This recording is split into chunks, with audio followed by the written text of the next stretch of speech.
Good enough? Okay, I'm gonna call this meeting to order. Also, if I cry or get all sweaty or choke on something, do not do CPR or anything. I'm just having a panic attack. It's all this power. I can't handle it. With that said, we're gonna do the roll call. It looks like we're missing Paul and Steve and Jeff tonight. Correct. Let's go ahead and do the Pledge of Allegiance. Please stand. I Pledge allegiance to the flag of the United States of America and to the republic for which it stands, one nation, under God, indivisible, with liberty and justice for all. All right. Did everyone have a chance to look at the minutes from last month's meeting?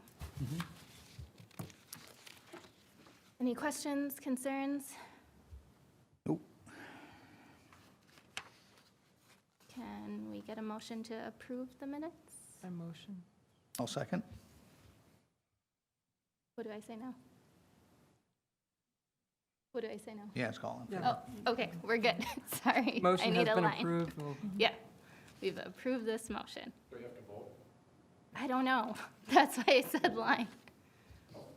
Oh. How many? We want them, yeah, right? Okay. 5, yeah. Who made So the we- first I think motion? it's just all in favor then. Oh, all in favor, Aye. say aye. Okay. There we go. Aye. That's the Perfect. line. Sorry. Thank you. And then we're jumping into the city council update. Jake? My only comment is, Jenny, you're doing great. Don't worry about it. But as far as the city council is concerned, our main thing recently has been discussing the park CIP, and I believe, Brian, you're going to address that. So,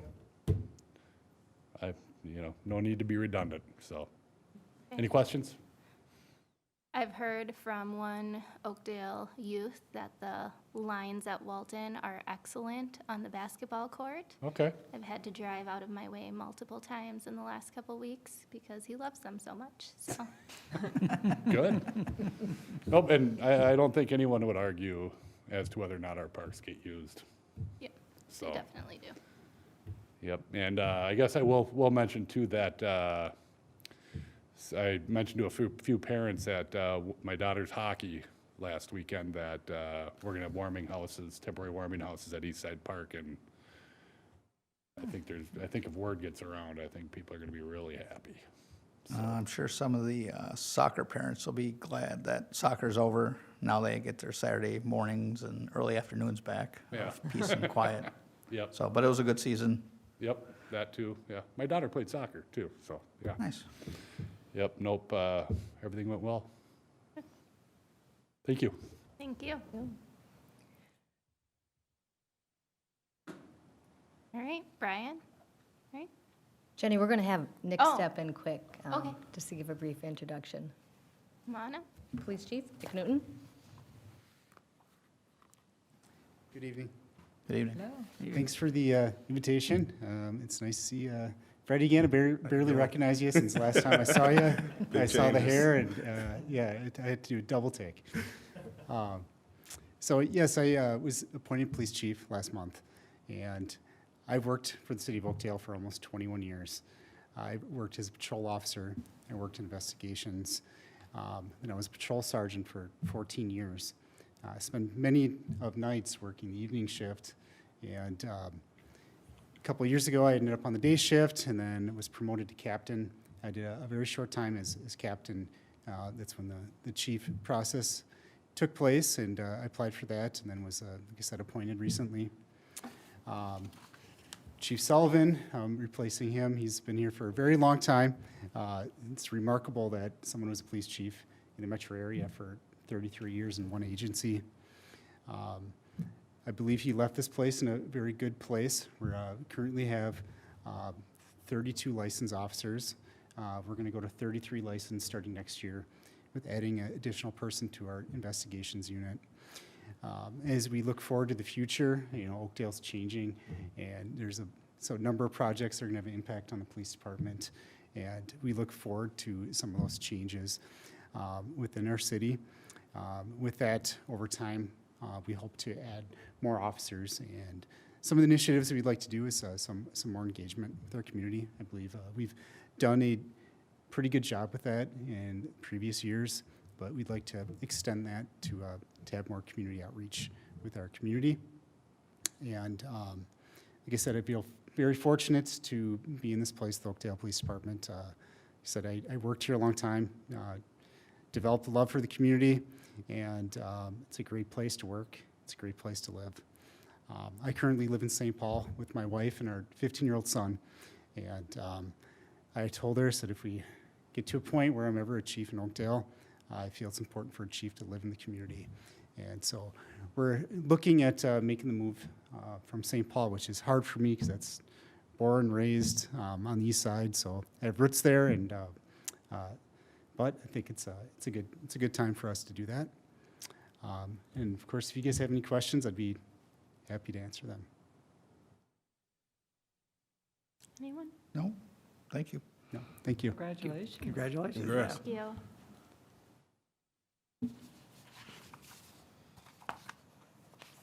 Okay, now Brian.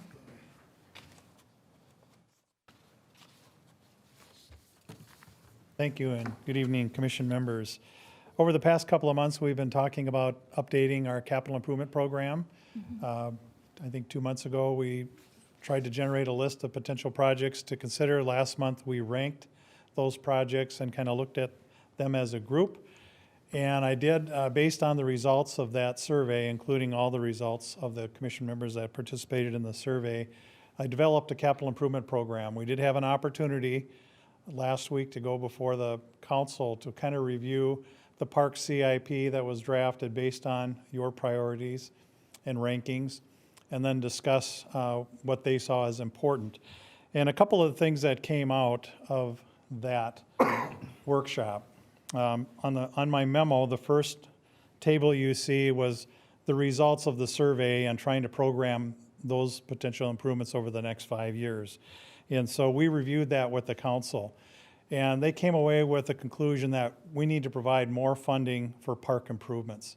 And the other thing that they identified is that's going to take some time to do that, so they're going to need the next several months where they're going to work over ways to increase funding for park improvements. But the other thing they indicated was we need to prioritize safety improvements and also preservation type improvements. So they asked me to take a look at the rankings again with that lens and try to reschedule the improvements based on those objectives.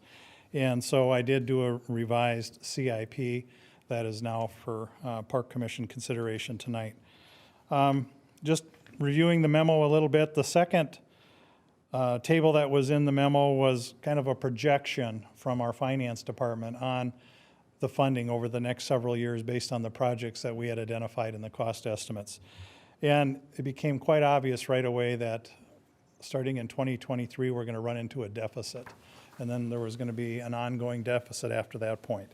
And that was one of the things that really helped the council understand that we need to provide some additional funding. So the importance of that table was evident. The other objective that they did talk about was we currently have a 30-year cycle program to replace our playgrounds. When they reach close to 30 years in age, we replace playgrounds. And they wanted to accelerate that, go to closer to a 25-year cycle, and then also try to identify those playgrounds that are more heavily used and try to do those before those that are not used as much. So that is one request that is they're asking the Park Commission to do, is to try to identify which playground in our system we should try to replace for next year. So that is one thing that you're going to see in the final table. The final table, and now this is the new draft based on the objectives and priorities of the council and also the projects you had identified. And the one thing that you notice right away for 2022, this program actually proposes spending more money than what was in our initial program for next year. But then there are some other changes going forward. But the projects, again, they really wanted to focus on preservation, and safety. And so the one project that was a high ranking for this commission was the Walton Ball Field rewiring of 5 through 8 so that the pitching machines could continue to be used. That was one clarification I had to make, was it's not the lighting wiring, it's the actual outlets for the ball fields. The one discussion that the council did have was starting a discussion with the OA about participating in that. So I did reach out to Paul. We did have a conversation, and we are going to continue that discussion going forward, but looking for an opportunity to have OA participate or donate towards that project. The second project listed, again, is that playground replacement. And so the one ask of the Park Commission is to try to identify which playground should be replaced next year. I think if we haven't provided that list, I can certainly provide the list of the playgrounds and the ages of the current ones, but obviously that's just one consideration. The other is the use of them and the condition of them. Yes? And speaking of that playground replacement, I know last meeting I brought up, like Oakfield. Yes. We've got new equipment, but that tot lot is what some of those neighbors, residents want put back in. Is that something that can be looked at being done, or? Well, we would have to talk about how it would be financed and programmed into the system. I think I had a conversation with you that the development of that playground up there was by neighborhood solicitation and comments, and that was the result of it. Obviously, we weren't able to check all the boxes, but we tried to 3 check of as many them as we could. Have expressed to me that they want more More. for the younger Yeah, toddlers. the younger. You know, So that is worthy of further consideration. Another preservation project is Guthrie Park, the re-roofing project. And then the last one listed here is the Walton Skate Park repairs.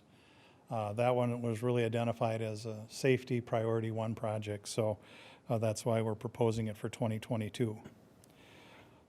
So the total of all those is $247,000, with $40,000 potentially being covered either partially or wholly by the OAA. So the Park Reserve Fund would be $207,000. Going into 2023, continuing the Park Trail project, again, it's safety preservation as a priority. And now we're starting to see some of the new elements that were ranked and prioritized by the Park Commission, that being the Everly Park Pickleball Court and also the Northdale Park Volleyball Court.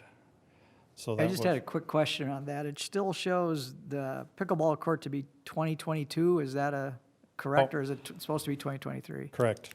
Okay, Thank you. thank you. but with Eberly, I think we also talked about this. When they do the parking lot and trail repaving. Right. Wouldn't it make sense to do the pickleball court at the same time? There is some advantage to that. The funding for it are independent, so we would have to talk about if that makes sense. But again, really the purpose of the capital improvement program really focus on next year's projects, and then quite understandably, the following years are subject to change because every year we do review it and update it going forward. So next fall, we would have the opportunity to review the 2023 projects, compare them to the 2024, and then look at adding 2027 to the list. So we certainly have opportunities to make those adjustments, but just based on your comment right there, we can certainly make a change tonight if that's what the Park Commission would like to see. I, just think Yeah. it would make sense to do it all at once. Right? And I think we had the Eberly parking lot and trail repaved. Wasn't that originally supposed to be sooner than 2025? Jan, are you envisioning the parking lot and trail repaving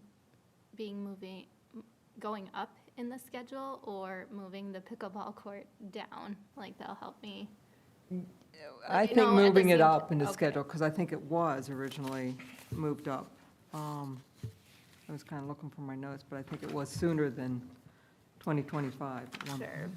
But then it goes up to like, you know, over 600,000 for Right. Yeah, 2023. Where if we move it to 2025, the 2023 number would drop to 410, and the 2025 would go to 315. So there's some balance there. Or could, you know, maybe we bump like the community garden up or something to offset. I don't know. Good point. I Right. just, was thinking if we're doing it, we should maybe bid it both the same year. That's all. Yeah, I think it's fair. I was just trying to make sure I was understanding. Yeah. Right. I think that's a good suggestion. Continuing on, in 2023, then we identified the Northdale Park Volleyball Court as also an additional project, so that would be a new amenity. And that actually moved up based on the total rankings of the committee. I think last week or 2 weeks, last month when we reviewed it, East Side ranked higher, but we had some additional survey results that we got in, and when those were included, it bumped Northdale above the East Side Park, so that's why that project advanced. And then you can see going on into 2025, again, we've got another playground identified, and then East Side Park Volleyball Court, the Everly Park parking lot paving we already talked about. And then going into 2026, another playground replacement, and then the Tanner's parking lot repaving, a pickleball court, and a volleyball court. So I think those were, tried to capture all the projects that we had identified for the ranking and tried to program them over the next 5 years.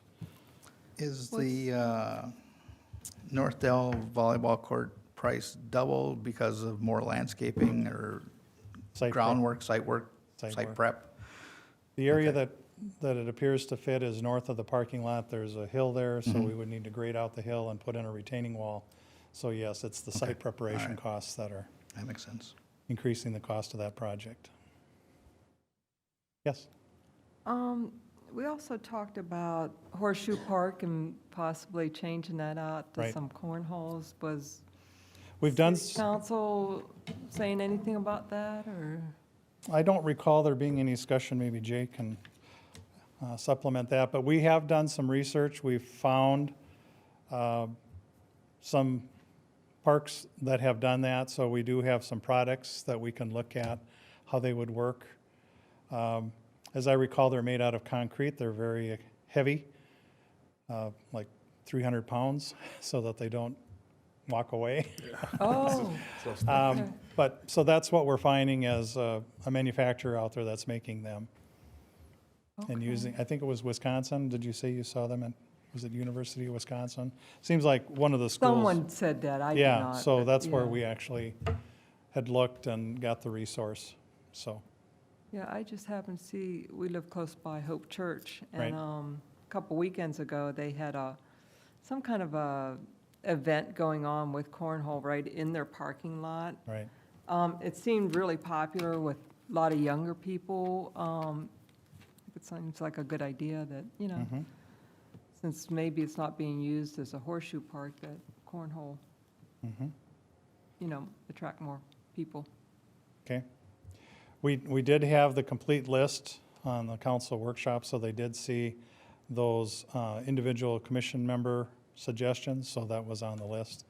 It's just a matter of gathering that information and considering that as we're developing CIPs going forward.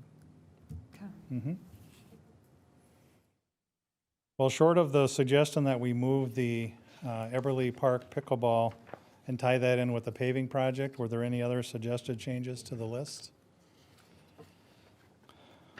Certainly for 2022. Well, I guess I'll just, I don't even More mind bringing importantly? it. I brought it up last week too, or last month. But with the new resurfacing that was done on the Oakdale Nature Center tennis court, I would think still, you know, striping that for pickleball would be a relatively small expense from my understanding.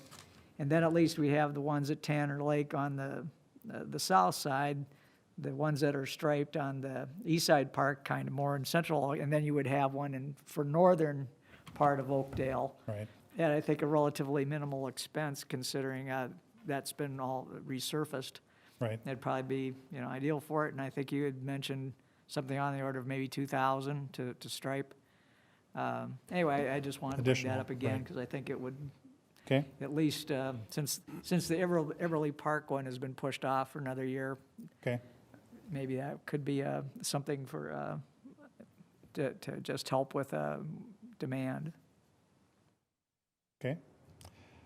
And I have another question, kind of a comment. You put in the notes, anticipation of park development needs in the Willowbrook development. Do we have more information coming in on how many parks will be in Willowbrook? What kind of range of things we'd be able to put in there, and when that might take place? It just seems like a big question, Right. Willowbrook. Certainly.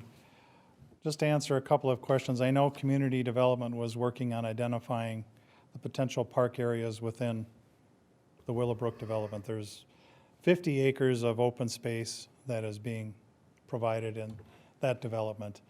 They've identified 3 sites that are of sufficient size and dimensions that could potentially be developed as more of the active parks, neighborhood parks, active park areas. The balance of the land is going to be either pipelines, which really limits what you can do, wetland areas, and then just the configuration of the parcel doesn't lend itself, the geometrics of it aren't really conducive to developing it as an active park. So they have identified 3 locations. What will fit in those has yet to be determined, and that is a study that we hope to have completed in partnership with the Community Development Department next year. That was something that was identified in their budget for development of the Willowbrook master planning of the parks. So to get that started, to get it funded. When would the parks come online? The first 3 phases have been platted. No parkland is platted in the first phase, no parkland is platted in the second phase or third phase.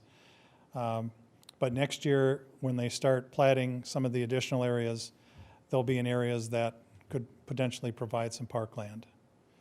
So currently, the 3 plats that have been approved do not create the park areas for this, that you're seeing the development out there right now with the houses that are going to be going in and the apartments that are going in.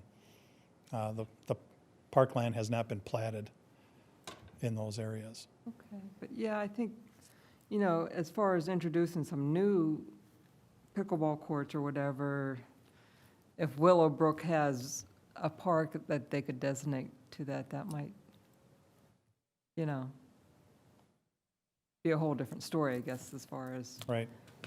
some of these other things that we might do. I know of the 3 parks that are in there, 2 of them probably will not, they'll have on-street parking, but no off-street parking. One of the parks will be of sufficient size that there could be an off-street parking lot developed as part of that. So it really, Makes a you know, difference. does pickleball generate the kind of traffic where you need to provide parking? And if on-street parking is sufficient for that. So that's all part of the park planning process. Okay. I have a question about the playground replacements, and I think I might have just missed it in the previous discussion, but we've got the one in 2022 where we're supposed to think about Right. where we would, which Which park one? to do, but then we already have it planned for Tanner's and Tilson later on. So what I'm missing is why we didn't just decide to do Tanner's and Tilson first and then rank after. The council indicated that maybe there's another park that has Oh, more sure. use than either Tanner's. or Tilson, and those two parks are identified because they're the oldest playgrounds in the system. So, but if there's another park that is more worthy based on use and condition, that Okay. we'd like to see you focus on that one first. Okay, thank you. Yeah, I think, kind of answer that. I do have, from when Maxine was chairman, the different years, the tot lots, Tanner's was 1995, Tilson 1998, Eberly 1998. Mhm. So that might kind of. Right, that identifies the older ones and in the order. And then there's the considered newer ones. Right, I think Tilson's in relatively good condition, yeah, because it doesn't get a ton of use. Right. We just had soccer there on Saturday, and everything still looked fairly new. yeah. I know they did put a new Swing swing or set something in in, there. last year we put but a new swing in. I think it looks good with the wood chips and whatever. Right, So that might make our decision easier. right. When they get older, it becomes obsolescence. If anything breaks, it's hard to find replacement Right. parts, so. But if there's another one, just based on condition, that should be replaced before. I know Councilmember Swedberg has mentioned Gulfview, the playground at Gulfview Park should be considered, or may want to be considered by the Park Commission as one that's replaced relatively Yeah, soon. I guess it looks like that was done in 2002, but Right. still, it's going to be 20 years next year. Yeah, we Right. can look at them. So, Any other questions or comments on the CIP? Or anything else for Brian, for that matter? Okay. I did run into someone who was in a motorized wheelchair on the trail, and I asked her how the trails are working for her, and she said she's done over 400 miles this Oh, summer my. on Oakdale trails. So you've Wow. gotten an excellent review from one wheeled resident. Nice. okay. Good job. All Thank you. right. Thank you. Thank you. Yep. Okay, Julie. Wait, did I lose my spot? All right, so I have our October update. As you know, the farmer's market wrapped up on Wednesday, October 13th. Was a great season. We had extended dates through mid-October and the optional added half hour that vendors could stay from 6 to 6:30, so that was new as well this year. The weather did hold up. We only had a few rainy days, but it was really hot and humid all summer long. So most of those I feel like landed on Wednesdays, but it went really well. We had a really good season. We're looking forward to extending the dates into next year, October through mid-October, and that was really big hit with both shoppers and vendors. So good job to Nathan this year on a farmer's market. Our flashlight pumpkin hunt, that will take place on Thursday, October 28th, and that'll be from 7 to 8:30 at the Discovery Center, so that is a week from Thursday. So coming back in full force this year, we'll have the event both inside and outside. Kids will hunt for pumpkins along the luminary trails at the Nature Preserve. We'll have balloon twisting, dance party, games, pumpkin decorating, treats, glow necklaces, and a bonfire are all part of the event this year. We currently have 120 signed up, and that was this afternoon. So we'll max out at 150, so that we could actually go to 200, but we're going to cap that at 150 for this year. So registrations are doing really well. We also do a pumpkin carving contest. We'll be hosting that to all ages and all skill levels. So what we do, the pumpkins are displayed during the pumpkin hunt, and the participants get to vote on the winners. So the categories are best, spookiest, and bumpkin pumpkin, and that is for ages 12 and under. You don't need to be registered for the flashlight pumpkin hunt, and pumpkins will be accepted starting this Sunday at the Discovery Center during open hours, and we'll take those through Wednesday. So stop by if you're interested in participating in that event. We've got a couple artists of the month, and they are returning together to display their locally photographed wildlife. So it's Jeannie Zook and Terry Hibbard, so they are returning once again.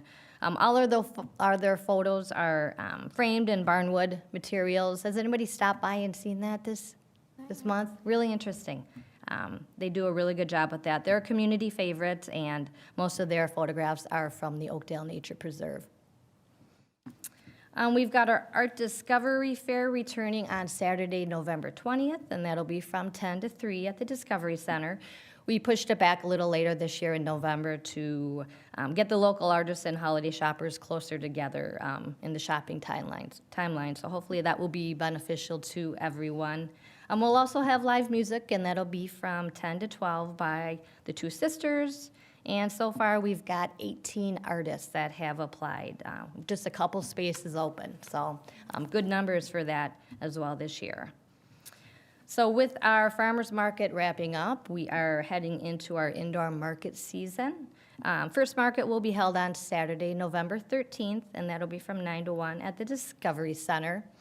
We've got 3 markets held before the holidays, and that'll be November 13th, the 27th, and December 11th. Vendors are still coming in, but confirmed vendors are Bit Mad Bakery, we've got Sincata Family Farms, Rulin Strudels, Usborne Books, Soy Wicks and Sticks, Jane Sweatshirts and Knits, and a variety of new vendors that we're going through as we speak. So we'll have a total of 8 markets this season. And then finally, we are hiring rink attendants. So we're taking applications right now. The season will run through February, weather permitting. Hopefully, we'll get ice out there end of December, early January is typical. So if you know anybody who is interested in working as a rink attendant, let us know. Okay. And apply by November 8th. So that's all I have. If anybody has any questions, I can certainly I have answer one. those for you. Sure. I know we do like the tandem bike rentals Yep. and snowshoes in the winter. Yes. Do we have, I was thinking of the cornhole, yard games and things like that available for families or folks to borrow and use at the parks? Do we have cornhole games? Is that what you're Yard games, yeah. saying? We don't Okay. have those for rent. We do have a few that we use in-house for some of our programs, Sure, but we don't have any available for rent gotcha. or to put in the parks. Good idea, though. Yeah, I was just thinking if we're talking about, making a cornhole park, maybe we should create some opportunities for people to learn how to play cornhole. Sure. Yeah, and we have had events that we've included those types of games. We also use those at Summerfest this year as well, Sure, if anybody saw those. But yeah, that certainly is a activity that is very popular and people do often. yeah. Or my family plays Coob a lot, Yep. which is really popular. We have that so- game as well, yeah. Perfect. Thank you. Thank you. Any other questions for Julie? Okay. Any other commissioner comments? What's up, Jan? Well, several things going on with the wellness group. On Friday, this Friday, 10/22, there is a blood drive, and if you're interested in donating blood, you can, they call Red Cross, don't they, not? Yeah, it is Red Cross. I did check the website today. They are full. Oh, are they? Yes, Oh. they are, Wow. so, which is great. Yes. Yes. Okay. And then also, we continued on our Wednesday walks at 9 in the morning. It was supposed to be done August or September, but we thought since it's going so well, we just meet at 9 at Discovery Center front doors, and then we go for a walk. And last, on Saturday, November 6th, from 1 to 3, we were having a personal safety training, and I'm going to let Glenn talk a little more about it since he is one of our instructors for it.